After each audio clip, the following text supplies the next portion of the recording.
우리는 지금 대림절 기간을 보내고 있습니다.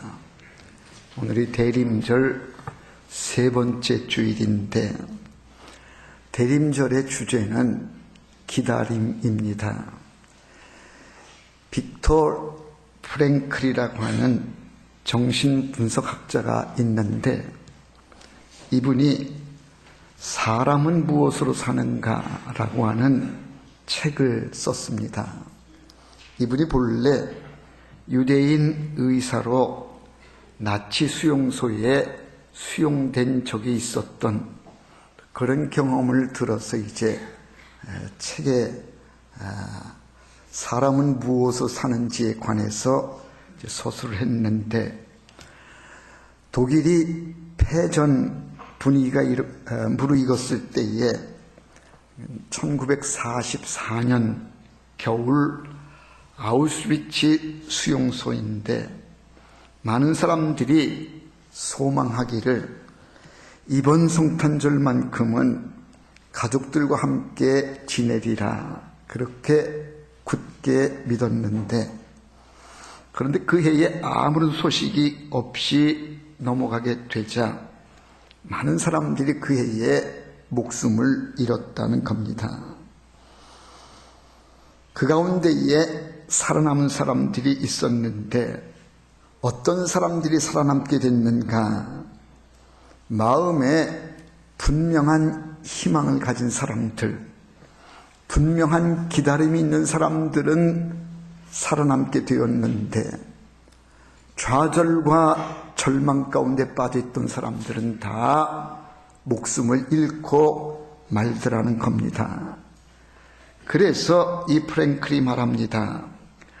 마음에 분명한 희망을 가진 사람, 분명한 기다림이 있는 사람, 이런 사람이 살게 되어지고 그리고 수용소에서 풀려 해방의 기쁨을 맞이하게 되더라는 겁니다. 그러면서 이 저자는 사람은 무엇으로 사느냐? 결론적으로 이렇게 말합니다. 사람은 먹는 것으로 사는 것이 아니 오직 희망으로 사는 것이다. 오직 기다림으로 사는 것이다. 라고 그렇게 정의를 내립니다. 심리학자인 에릭 프롬은 인간을 가리켜서 희망을 품고 사는 존재, 미래를 바라보며 사는 존재라고 말합니다. 그래서 호모 에스페란스라고 말합니다. 내일에 대한 희망은 인간의 의지요 용기이며 모든 불행을 치료할 수 있는 명약이 됩니다. 희망은 우리의 인생을 앞으로 달려가게 하는 에너지입니다. 신학의 거장인 몰트만도 말하기를 나는 소망한다, 고로 나는 존재한다라고 말한 바가 있습니다. 우리 인생은 기다림의 여정입니다. 우리는 오늘보다 내일이 더 기쁘고 행복한 날이 될 것이다라고 하는 기대를 가지고 기다립니다. 아무리 현실이 힘들고 어려워도 내일에 대한 꿈과 희망이 있으면 우리는 얼마든지 기다릴 수 있습니다. 그런데 오늘 우리는 참 기다릴 줄 모르는 조급증에 사로잡혀 있습니다. 기다림을 못 견딥니다. 그래서 우리는 빨리빨리라고 하는 이런 병에 걸려 있습니다. 사탕을 입에 넣자마자 기다리지를 못하고 우두둑 씹어 먹습니다. 실제로 사탕을 주고 실험해 본 결과 한국 사람들이 가장 빨리 먹어치우더라는 겁니다. 자판기에서 커피를 뽑는 것만 봐도 우리가 얼마나 기다리지를 못하는지를 알 수 있습니다. 실험을 했는데요. 자판기에 동전을 놓고 기다리는 10명을 봤더니 10명 가운데 3사람은 동전을 넣자마자 뚜껑을 열고 컵을 붙잡고 있더라는 겁니다. 그리고 나머지 7사람들은요, 컵을 붙잡고 뚜껑을 열고 들여다보고 있더라는 거예요. 기다리지를 못한다는 겁니다. 밥을 할 때에도 기다림이 필요합니다. 밥을 빨리 먹겠다고 솥뚜껑을 열게 되면 밥이 제대로 되지를 않습니다. 반드시 뜸을 들이는 시간이 필요하고 그걸 기다려야 됩니다. 기다림은 내일의 희망이요 꿈입니다. 기다림은 우리 인생을 성숙하게 하고 풍요롭게 합니다. 기다림은 오늘의 현실을 넘어 내일로 다가게 하는 힘입니다. 기다림이 우리의 삶을 풍요롭게 하는 겁니다.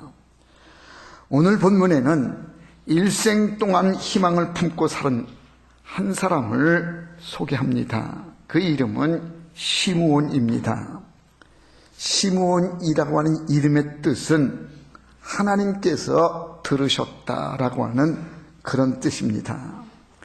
이 시므온이라고 하는 사람이 한평생 무엇을 기다렸는가? 장차 오실 예수님을 기다린 겁니다. 그는 이렇게 다짐했습니다. 내가 오실 메시아 그 예수님을 보기 전에는 내가 죽을 수 없다. 죽지 아니하리라 라고 하는 그런 결단을 가지고 메시아 오시기를 간절히 기다렸던 겁니다. 이 시므온은 나이가 많이 들었지만 메시아를 기다리는 아주 멋진 모습을 보입니다. 그의 마음엔 기쁨과 평안으로 가득 차 있었습니다. 메시아의 오심을 간절히 기다리는 그의 마음속에 늘 행복으로 가득 차 있었고, 그리고 결국은 그는 메시아를 만나게 되어지는, 그 메시아를 자기의 품에 안게 되어지는 그런 기적적인 은혜를 경험하게 됩니다. 여러분, 시므온이 어떻게 이 같은 축복의 은혜를 받게 되었는가? 시므온이 어떻게 이렇게 행복한 삶을 누리게 되어졌는지, 이것을 오늘 말씀을 통해서 함께 나누고자 하는 겁니다. 시므온에게는 특별함이 있었습니다. 그 특별함 3가지를 우리가 한번 살피면서 시므온의 행복이 어떻게 이루어졌는지를 함께 우리가 나누고자 합니다. 첫 번째가 오늘 본문에 나와 있는 대로 25절에 보니까 이 사람은 의롭고 경건했다. 시므온이 행복한 삶을 이루게 되어진 가장 첫 번째 이유는 그가 의롭고 경건한 삶을 살았기 때문에 그가 행복했다는 얘기입니다.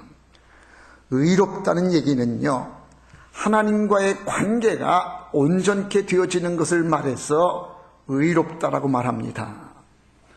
내가 의로운 삶이 되려면 하나님과의 관계가 올바르게 되어져야, 그래야 의로운 삶이 되어지는 것이라는 겁니다.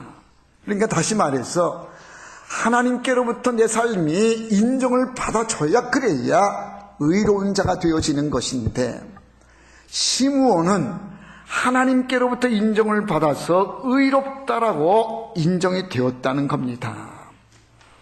여전히 우리는 죄인이고 부족합니다. 하나님의 사랑이 우리를 강권해서 너는 나의 백성이다, 내가 너를 낳았다, 내가 너를 축복한다, 우리를 택해서 하나님의 자녀로 삼아주시고 하나님과의 관계를 온전토록 우리를 인도해 주십니다.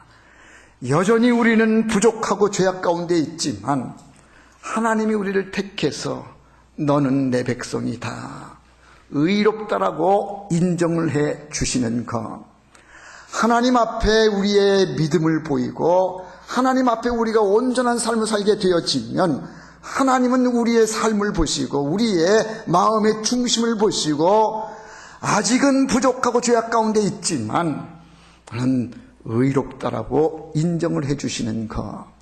시므온은 하나님께로부터 인정을 받아서 의롭다, 그렇게 칭함을 받았다는 겁니다. 사도 바울은 말합니다. 로마 3장 10절에서 기록된 바 의인은 없나니 하나도 없으며 깨닫는 자도 없고 하나님을 찾는 자도 없고 다 치우쳐 함께 무익하게 되고 선을 행하는 자도 없나니 하나도 없도다.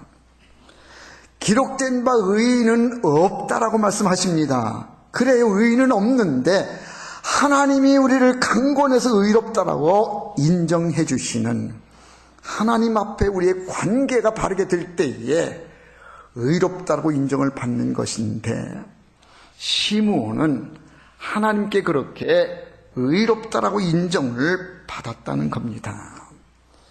또 한 가지 아주 중요한 것이 그가 경건했다라고 말씀합니다.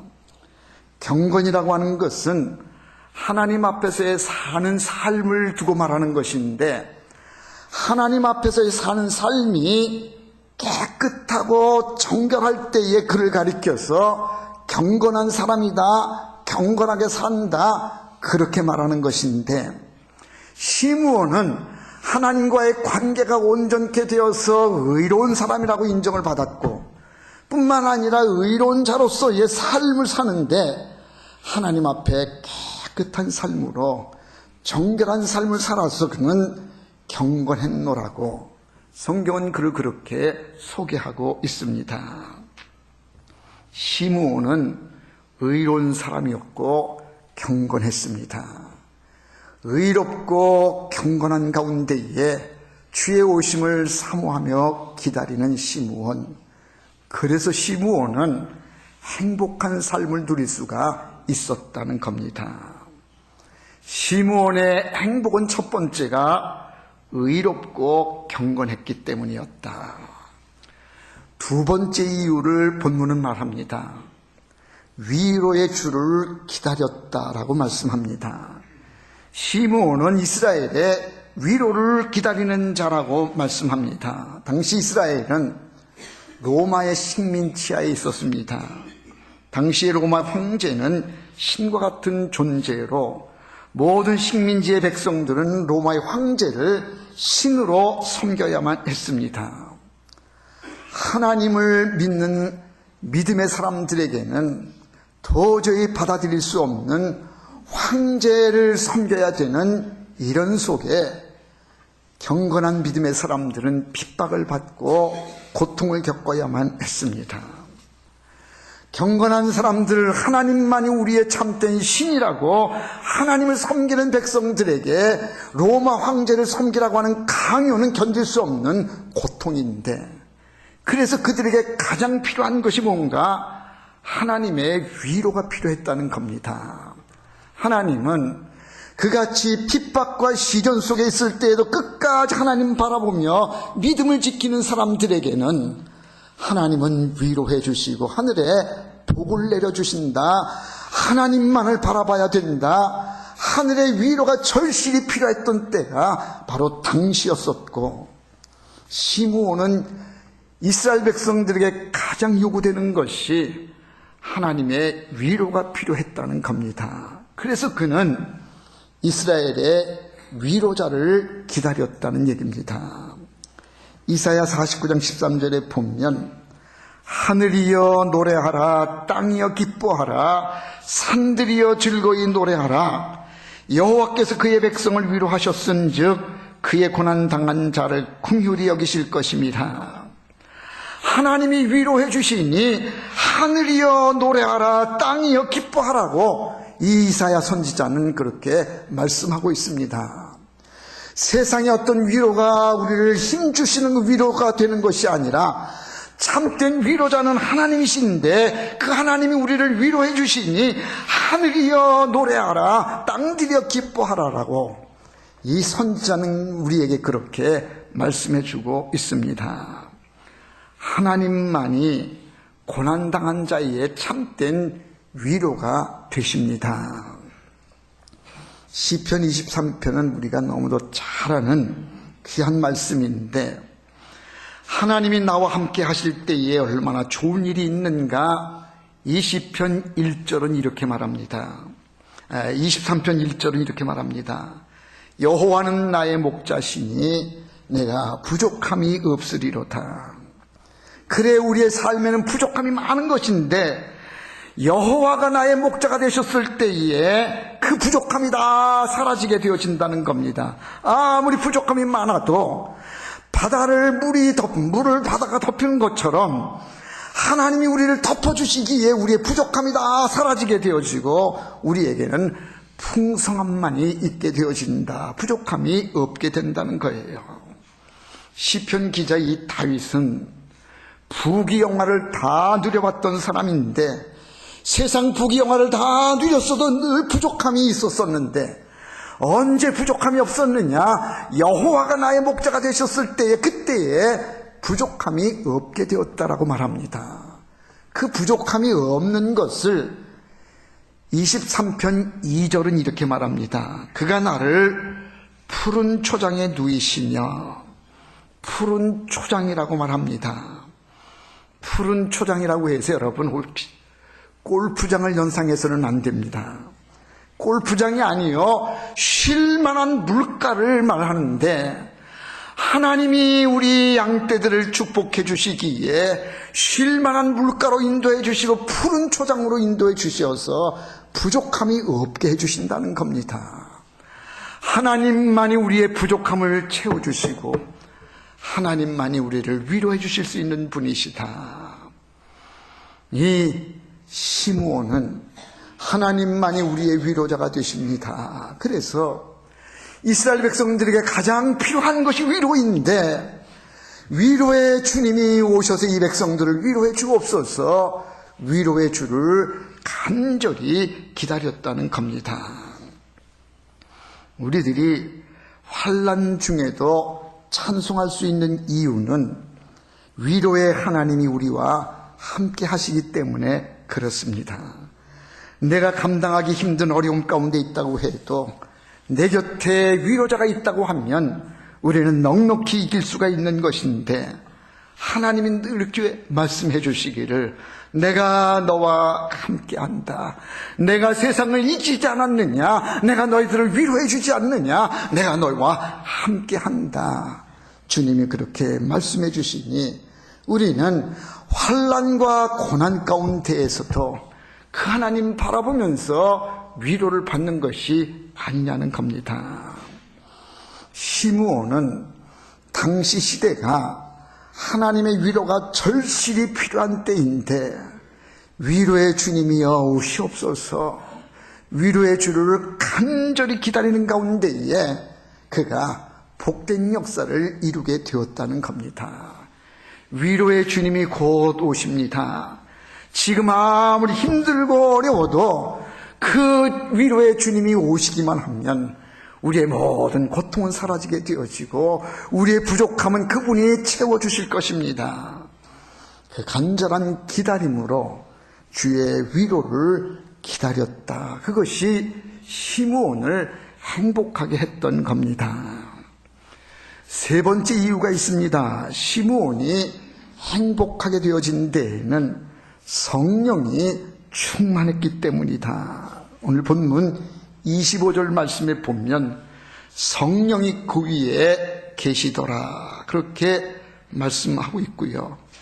26절에도 가면 그가 주의 그리스도를 보기 전에는 죽지 아니하는 성령의 지시를 받았더니, 그러니까 성령이 그 위에 계셨고 시므온은 늘 성령의 지시를 받았고 27절에 보면요 성령의 감동으로 성전에 들어가매 성령의 감동을 받았다는 거예요. 그러니까 시므온은 늘 성령님이 그 위에 임하신 그런 성령의 임재를 누리며 살았던 사람이고, 그리고 성령의 지시를 받아서 늘 성령의 지시 따라 움직인 삶을 살았고, 그리고 성령의 감동 안에 살았던 삶이 바로 시므온의 삶이었다는 얘기입니다. 그러니까 시므온이 주의 오심을 간절히 기다리면서 복된 삶을 살게 되어진 것, 행복을 이루게 되어진 데에는 성령의 충만한 역사가 있었기에 그래서 그는 행복할 수가 있었다는 겁니다.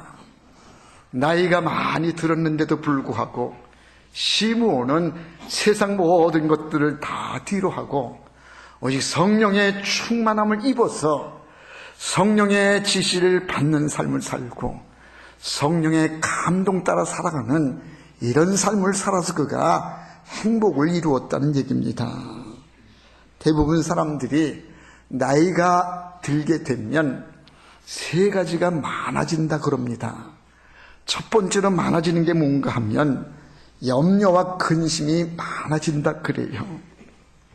이젠 젊음의 패기와 열정이 사라지고 염려가 많아지는데 노후에 대한 염려가 많아지고 건강에 대해 걱정이 되고 자식들에 대한 염려로 인해서 나이가 들게 되면 자연히 근심 걱정이 많아진다는 겁니다. 또 한 가지 많아지는 게 뭔가 하면 고집이 세진다는 거예요. 고집이 드러난다는 겁니다. 지는 것을 싫어합니다. 자존심이 강해집니다. 그래서 뭐든지 자기 주장대로 하려고 그러고 자기 하고 싶은 대로 고집을 부리게 되는 것이 이제 나이가 많아지면서 나타나지는 현상이라 그럽니다. 세 번째로 많아지는 게 뭔가 하면 나이가 들면 욕심이 많아진다 그래요. 뭔가 손에 쥐고 있어야 안심이 됩니다. 그래서 자꾸만 내 것으로 만들려고 하는 욕심이 생긴다는 거예요. 그래서 여러분 혹시라도 염려가 많아지고 고집이 세지고 그리고 욕심이 늘어나면 아하 내가 지금 늙어가고 있구나 그렇게 생각하면 틀림이 없습니다. 그래요. 나이가 들면 이렇게 많아지는 것들이 많은데 시므온은 그렇지 않았다는 거예요. 시므온은 다 이런 것들을 버리고 다 뒤로 하고 무엇으로 채웠느냐? 성령으로 충만했다는 겁니다. 성령이 그 위에 임했고 성령의 지시를 따라 살았고 성령의 감동 따라 살아가는 이런 삶을 살았기에 시므온은 그렇게 복된 삶을 누리게 되었다는 겁니다. 성령이 충만해야 됩니다. 사도행전 2장 17절에 보면 성령이 임하면 이렇게 된다라고 말씀합니다.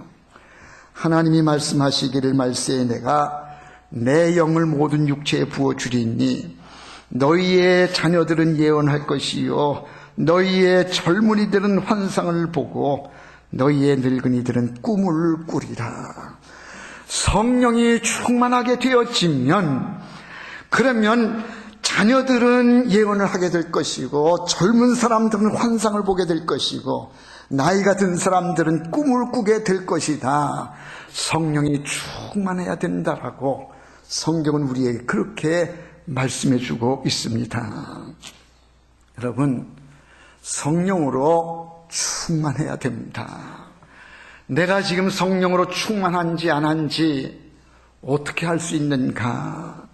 이걸 보면 알 수 있습니다. 어떤 일을 결정할 때에 내가 이 일을 지금 어떤 방향에서 결정을 하는지를 보면 내가 성령 안에 있는지 성령 밖에 있는지를 가늠하게 되어지는데 성령의 지시 따라 하나님의 뜻을 따라가는 길로 우리가 선택을 해간다고 하면 그 사람은 그래도 성령의 지배를 받는 사람이고 어떤 일의 결정을 둘 때에 내 고집이나 세상 욕심 따라서 결정을 한다고 그러면 그 사람은 세상 욕심 따라가는 사람이요 결코 성령 충만한 사람은 아닐 겁니다. 가장 비근한 예를 들면 주일날이 됐습니다. 교회에 가야 되는데 내 안에 성령이 역사하고 세상의 악한 영들이 역사를 합니다. 성령의 충만함을 받은 사람은 무슨 소리냐 이날은 주님의 날인데 주의 전에 나가 예배를 드려야지 내 안에 있는 성령이 강하게 나를 주장해서 하나님 전으로 인도하게 하고 주의 앞에 나가 예배 드리는 쪽으로 선택하고 그 길로 인도함 받게 된 성령의 충만한 역사입니다. 그러나 성령의 충만함을 받지 못한 사람은 야, 오늘 바쁜 일이 많은데, 오늘 동창회가 있는데, 오늘 친목회가 있는데, 오늘 뭐 등산 가자고 그러는데 세상 길로 방향을 정하면 이 사람은 성령 충만한 것이 아니라 세상 욕망으로 충만한 사람이요. 이걸 버려야 되고요. 내 안에 그리스도의 영으로 가득 채워져서 나의 삶이 주의 뜻으로 따라가는 이런 삶으로 가야 이것이 성령 충만이라는 얘기입니다. 시므온은 성령이 늘 그 위에 임했고 성령의 지시를 받았고 성령의 감동 따라 살았다라고 말씀합니다. 그리고는 이제 아기 예수를 품에 안는 꿈에도 그리던 소원을 이루게 되어지는데, 오늘 본문 29절에 보니까 시므온이 이렇게 고백을 합니다. 주제여 이제는 말씀하신 대로 종을 평안히 놓아주시는 도다. 이제는 주님이 주신 꿈을 이루었으니 죽어도 여한이 없다라고 시므온이 그렇게 말합니다. 여러분, 일생을 살면서 이런 고백을 할 수 있는 사람이 우리 가운데 얼마나 있겠습니까? 나에게는 이제 더 이상 여한이 없습니다. 하나님, 내 뜻을 다 이루었으니, 내 꿈을 이루었으니 나는 죽어도 여한이 없습니다. 나는 참으로 만족합니다. 이렇게 고백하면서 숨을 거둘 수 있는 사람이 우리 가운데에 얼마나 있겠는가. 그런 측면에서 본다고 하면 시므온은 참 그의 인생이 행복한 삶을 살았던 사람이 아닌가. 그는 의롭고 경건했고요, 위로의 주님을 간절히 기다렸고 성령의 충만한 역사를 이루니까 이 같은 축복을 누리게 된 것이 아닌가. 여러분, 성령으로 충만해야 됩니다. 주의 영으로 가득 채워지는 삶이 되어져야, 그래야 복된 삶이요 은혜가 넘치는 삶이 되어지지 세상 것으로는 결코 채워지지가 않는 겁니다. 앞서 소개해드렸던 시편 23편에 5절 말씀에 가면 아주 중요한 말씀이 기록이 되어 있는데, 주께서 내 원수의 목전에서 내게 상을 차려주시고 기름으로 내 머리에 부으셨으니 내 잔이 넘치나이다. 내 잔이 넘치나이다. 이 말씀이 얼마나 은혜가 되는지. 내 잔이 차고 넘치는데 주의 은혜로 가득 차고 넘치는 이 축복을 다윗은 그렇게 노래하고 있습니다. 여러분, 우리에게는 모두가 다 인생에 잔이 있습니다. 이 잔을 행복으로 채우려고, 이 잔을 물질로 채우려고, 이 잔을 재물로, 명예, 권세로 채우려고 안간힘을 쓰는 사람들이 얼마나 많습니까? 그런데 그 잔을 채우려고 아둥바둥 애를 쓰지만 채워지지가 않는 늘 부족함을 우리는 경험하지 않습니까? 이 잔을 누가 채워주고 뭘로 채워야 가득 차고 넘칠 수가 있는가? 주께서 내 머리에 기름을 부으시고 내 잔을 채우시니 내 잔이 차고 넘치나이다. 주의 위로를 기다리면서 주님만이 우리의 참된 위로자가 되어주십니다. 주님이 내 인생을 채워주실 때에 비로소 우리는 부족함이 없게 되는 줄로 믿습니다. 많은 사람들이 재물을 쫓아가고 명예와 권세를 쫓아 살아가지만 결코 그것으로는 채워질 수 없는 것, 세상 그 어떤 것으로도 우리는 위로받을 길이 없는 것, 오직 참된 위로주는 하나님밖에 없음을 믿으시기를 바랍니다. 이제 우리는 그 주님 오심을 기다리는 대림절을 보내고 있습니다. 시므온이 의롭고 경건한 모습으로 주님 오심을 기다렸듯이 우리도 의롭고 경건하게 삽시다. 주님 오심을 기다리는 자의 삶은 의로워야 되고 경건해야 됩니다.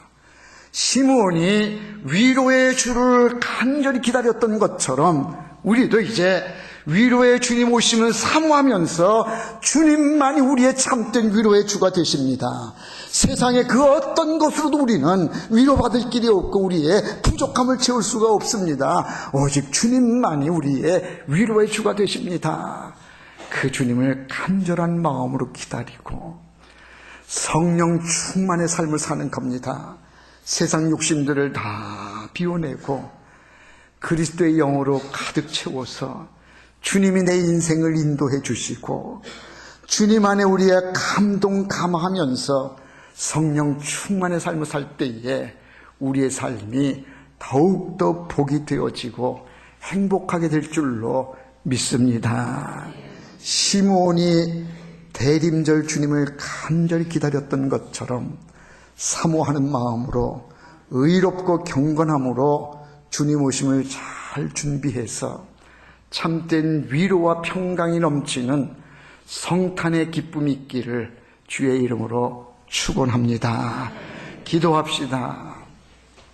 사랑 많으신 아버지 하나님, 크신 은혜를 감사합니다. 시므온이 기다렸던 대림절의 모습을 통해서 은혜를 받습니다. 주님 오심을 사모하며 기다렸던 시므온은 의롭고 경건했으며 참된 위로해 주는 하나님밖에 없습니다. 메시아를 간절히 기다렸으며 성령의 충만한 삶을 살았던 것처럼 오늘 우리도 그렇게 주님 오심을 기다리며 준비하게 하여 주옵소서. 주님을 만난 시므온이 나에게는 더 이상 인생에 여한이 없습니다. 죽어도 여한이 없습니다. 메시아를 내 품에 안았으니 나는 더 이상 바랄 것이 없습니다. 감격했던 것처럼 우리 온 성도들의 삶에 참된 기쁨과 만족이 있게 하여 주옵소서. 주의 은혜로 충만하게 하여 주시옵소서. 예수님의 이름으로 기도하옵나이다. 아멘.